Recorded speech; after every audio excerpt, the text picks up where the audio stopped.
We've got one team in the KO event fighting for all of our lives. One team spread across the galaxy trying to relocate as many people as possible. One team on the surface trying to rescue the last remnants of Earth. And one team in hell. In Justice League Unlimited 16, we're going to finally learn the fate of the team that took on the devil himself. And I don't mean Darkseid. That's right, you, me, and DC fans. Today we are getting into Justice League Unlimited number 16, one of the last in the DC KO event tie-in series. Mantis, are you ready to go to hell? Feel like I'm already there. I'm not sure how to take that, but we're not going to dive too much into it. What we are going to dive into is the comic. Let's go.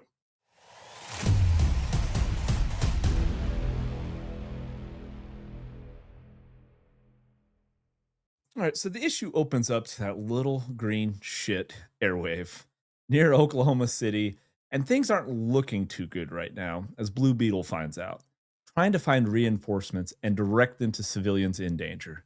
But the team on the ground, they're trying to save people's souls, literally.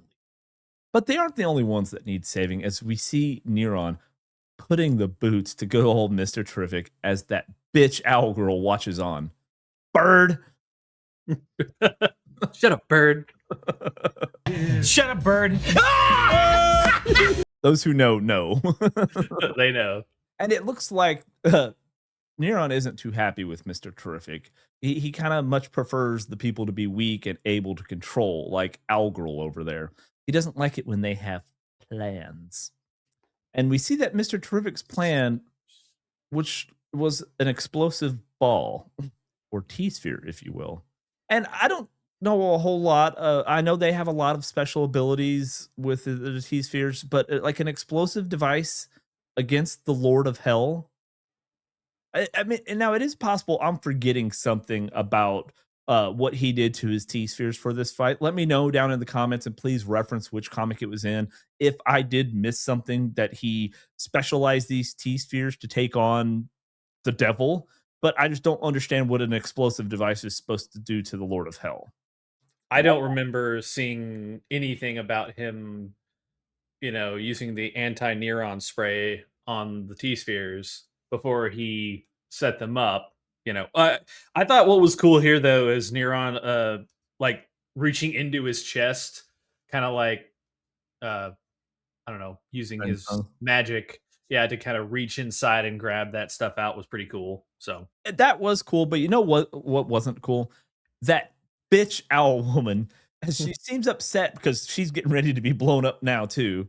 And of course, she's playing the victim, because he said their lives were meaningless, and when they went down there and they're expendable, she got butthurt and turned on her own team. Bitch. No, yeah, so for Owl Woman, yeah, she's just a constant complainer. We were wondering why she was even included in this group at all. I mean, skill-wise, I didn't see the appeal to bring her to hell with the team. She didn't seem to mesh at all. And maybe that was by design from the writers of this, because everyone's like, I'm assuming everyone else reading this was like, yeah, I'm gonna keep an eye on her because I don't know why she's even here. It makes sense her ending up being the the traitor here. Well, and what's annoying about that is, I said there, she got butthurt of what he said when them saying they were expendable. At the beginning of this one, but before they went down there, he explained to them that it's not like they're just pulled out of their own timelines, and if they don't get back, then they're just going to cease to exist in their timeline. He's like, they are pulled from like a single second, like a single frame within their timeline. And even if they died, it would have no effect on their timeline. Their normal self would continue to live in their timeline just like normal, which is why, yeah, I know it seemed like he was very heartless and saying, yeah, your death would have no effect, so hey, we can go take on the devil and stop supercharging the villains while they're trying to rescue people on the surface. It's like literally no effect, and all of the other heroes accepted the assignment, but not Bird. Shut up, Bird. And she says, and everyone just accepted that. Yeah, shut the fuck up. Right, shut the fuck up. Yeah, because they aren't selfish, traitorous horrors. So she turns to Neron to save her. as we see Bird Bitch trying to rationalize what she has done and failing at it, right? You know, Neron sends Mr. Terrific to the abyss for trying to pull one over on him. That's what you get when you partner with Owl Woman, right? Is that the 8th circle of hell, the abyss? I don't know. I kind of lost count on what step, what circle we were in as we kept losing heroes. Yeah. I'm assuming it's not good. Let's put it that way, right? I didn't realize hell had a basement. Exactly. We go back to outside Oklahoma City. Like, we can't even be in Oklahoma City. We're just outside it. The team is continuing to fight to save the town's souls. And it would seem Neron's team isn't meeting their productivity goals. Much like a fulfillment center at Amazon, if you don't make your numbers, you're fucking out. You're fucking out! Right? After all, after Darkseid gets down there's not going to be a whole lot of souls left for Neron to feast on. So you kind of got to stock up for the winter, so to speak. Which he wants to do. Well, it's not bad. He's got to get through Vulcan season. So this scene here, I was kind of confused. The last panel that Neron is snapping, and like it looks like Owlwoman's like disintegrating, and he's pulling her into Earth realm. I'm assuming that's what's going on there. Yeah. If we're talking about my hopes and dreams, was he was just snapping the bitch out of existence, but that's not what happened. Yeah, I think he was sending her up because we see her in the next. She's back up on the surface, right? We're gonna get into that here. Okay, that's how I took it. It was like instead of a boom tube, it's like a fucking melt your skin off face, and then you get reconstituted up on Earth. It's the worst teleporter ever.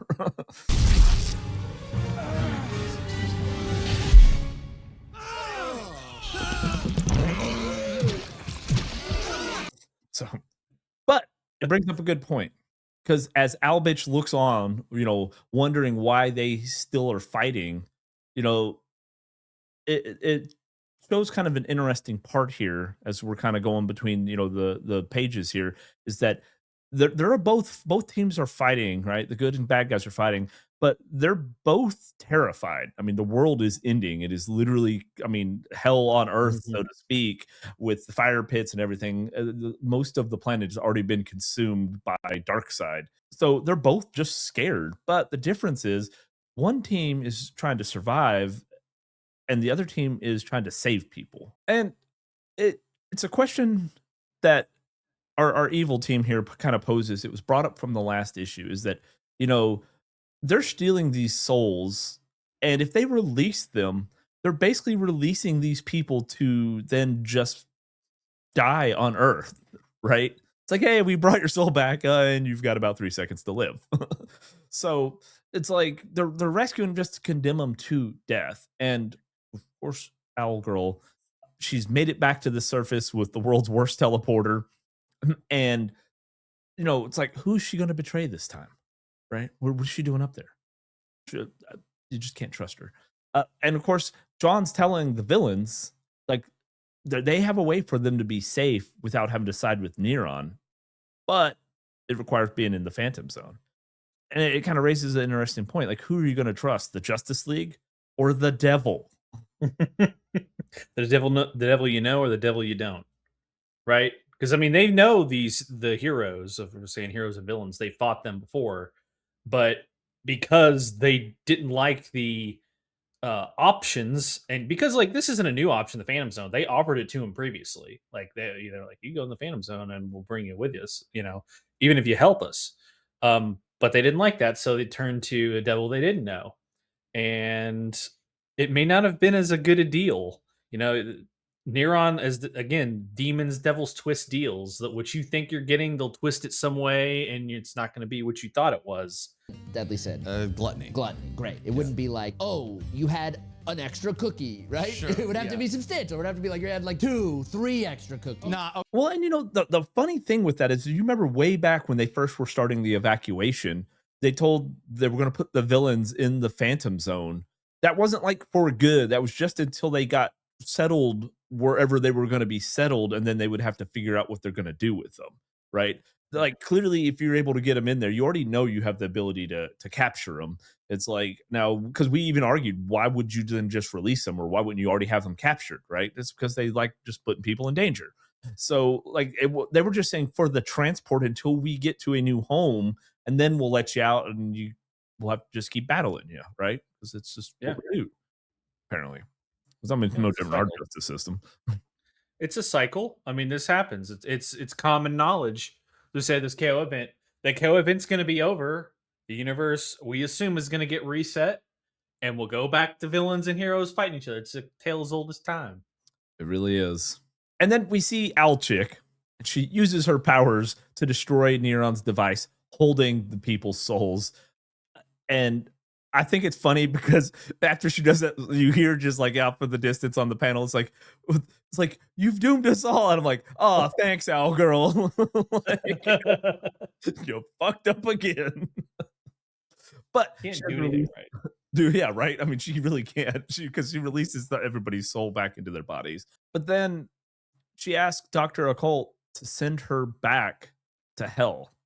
And I would have no problem with that, right?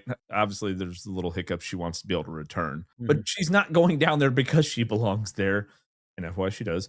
She's going down there to save the person she put in jeopardy in the first place. Yeah, which I'm assuming that portal that Dr. Occult opened was like right to the abyss because she didn't have to go back flying through the fucking lake and all the fucking wall of demons and all that other stuff. It was like, oh, hey, yeah, we're just gonna put you right here where you need to go. Well, why did we do that in the first place? Yeah. It's like, oh, hey, you remember the last 5 months of issues you've been reading? They're pointless. And don't give me this Lord of the Rings. It's about the journey. This had nothing to do with that. And we're going to get into that at the very end of this because Mantis and I were talking off camera and it brings up a lot of really, really good points about this issue. So let's go back to that bitch swooping down to rescue Mr. Terrific. And I do love because I was feeling it too. Even Neuron calls her a cow, right? Because like she was supposed to be a hero. She betrayed her team. She made a literal deal with the devil and she betrayed him too. Like, can't trust this bitch. Cheating on everybody. So Mr. Terrific is back from his timeshare in hell. Manhunter gets a message from the lunar base that Earth has been lost. There is nothing left except apparently a small little patch outside of Oklahoma City. And all of them, including our heroes, must escape through the Phantom Zone. And while doing so, the other heroes inquire about the whereabouts. Like, hey, you went down there with like 10. What happened to them all? And, he tells them, like, we had a traitor in our midst. But he doesn't tell them who. No Al joke intended there. Mm-hmm. What matters is they all died as heroes. And Al Twat lives as a traitor. Okay, maybe he didn't say the last part. It was just what I was thinking. All right. Oh, he's thinking it too. But, like it is interesting that he decided not to kind of give that away. Although at this point, I don't think it matters. She was a remnant or ghost remnant or whatever. And I don't know. I another thing that's kind of interesting, they didn't use boom tube technology at all. They decided to use the Phantom Zone to get out. Just like and in the Flash issue that I just was reading, they can't use the Speed Force to time travel anymore in that, so they had to use Ultivac to teleport through the Omega Force, which is interesting. So, well, and in the Superman one, the team Darkseid they're using boom tubes, so maybe their boom tubes override. It's kind of like in Stargate when you have a Pegasus gate. Oh, too close. Yeah, and a Milky Way gate. Like maybe their boom tubes take over. Since technically the boom tube is apocalyptic technology, maybe they're the override. So because we do see in that episode, video coming soon, that they actually his team's able to boom tube out. But it's also part of that, hey, we got to send everybody to the Phantom Zone. So now we're going to do a whole issue of them going through the Phantom Zone and all this other stuff and putting all these people's lives in danger again. And, it brings up an interesting point we were discussing here as we kind of wrap up this issue is Mantis, do you want to talk about, you had brought it up. It was a very, very good point about what this means for these issues and how this one ended. Yeah. I mean, we did kind of find out who was uh behind all of the villains getting their powers upgraded, but I don't see a reason why they had to go to hell to find that out. That team was separate from the team that was trying to help evacuate. So if they never went to hell at all, they still would have gotten to Oklahoma, found out Neron was taking souls, destroyed the crystal having them all, and no one would have died in hell. Well, that's the thing, is all of the 8 of the other heroes died to get him down there. They didn't stop Neron from supercharging the other villains. It was No. pointless. It was Yeah, it's a 100%. waste. These last several issues of Justice League Unlimited have been pointless. It's just, Yep. we got to take an extremely excruciatingly long amount of time to kill off each one of these in a new inventive way just because we can. Until one issue where they kill like 3 within like 2 pages. Oh yeah, like Superman Blue, Aquaman, some of the most powerful, they fucking die like almost instantly, back to back pages, like dead, dead, dead, and here's Owl Girl. Just, gosh. And to be fair, you had said on there that I guess it doesn't matter at the very end to him not telling the others. I think it's a little selfish, and I don't think it's his call to say, "Hey, she betrayed us, and we lost several people because of that." When you're bringing not only other heroes but villains and civilians into the Phantom Zone, like they deserve the right to know that she's a traitorous bitch. Yeah, and she's not there with them, right? Like, he's like, "Oh, there's a traitor in our midst," but it doesn't matter. And I'm like, well, now we're stuck in the Phantom Zone and they ain't here. Like, who is it? Like, I would want to know.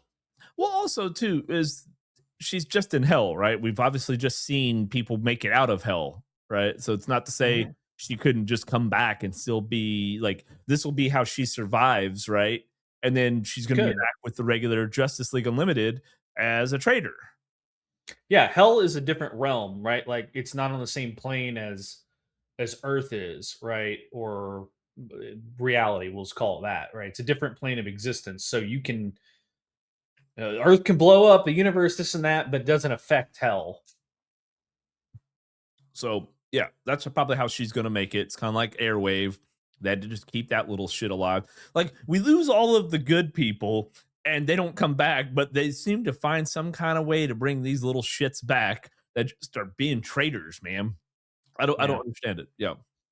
So I don't know, guys. Let us know down in the comments how have you felt about it. I just feel like the last like 5 to 6 since we started the KO tie-ins in the Justice League has now just been for nothing. That was a complete waste of time.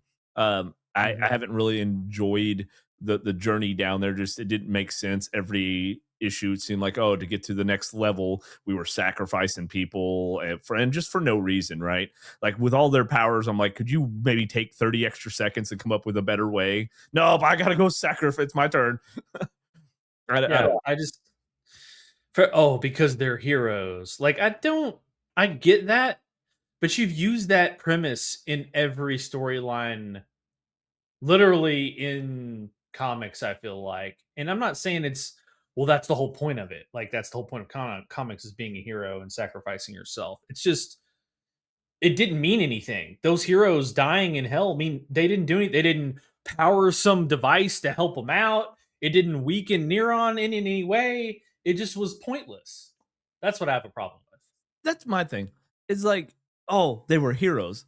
But do they have to be morons as well? Like, I mean, come on. You have a Superman down there, right? But like, he could just super speed them through most of the situations that one of them had to sacrifice themselves. And you see, he still had his power because he uses it intermittently. Like, they still had their powers down there. So I don't know. I don't get it. I think it was just one of those things that was like, oh, hey, we have these heroes, like you said, that don't mean anything. And it literally did. That's why it makes these issues just feel kind of flat and pointless. So it's the same problem I have with killing off people in shows or movies and then bringing them back to life. Then it makes it pointless. Yeah. What's the point? I don't know. But let us know. how you felt about that. What are you thinking about the Justice League Unlimited series and the overall KO event and these little tie-ins? And while you're doing that, you might as well go ahead and give the video a like, subscribe to the channel, and have the bell notifications clicked because we are rounding out the last couple of issues of this KO event. It will end, I think, March 4th. KO number 5, the very last in the KO series, is going to release. Mantis will be covering that, and then we'll be doing some follow-up coverage over the entire KO event. All 42 issues, if you include tie-ins, has been a lot. And Mantis was also nice enough to put them in a nice, lovely little playlist for you. So if you haven't been keeping up with, you can go watch all of the videos in order and stay up with all of the news from the KO event. Mantis, do you have anything else before we wrap up? Nope. All right. That's going to do it for us on this episode of You, Me, and DC. Until next time, guys, we'll see you then. Later. Oh, man.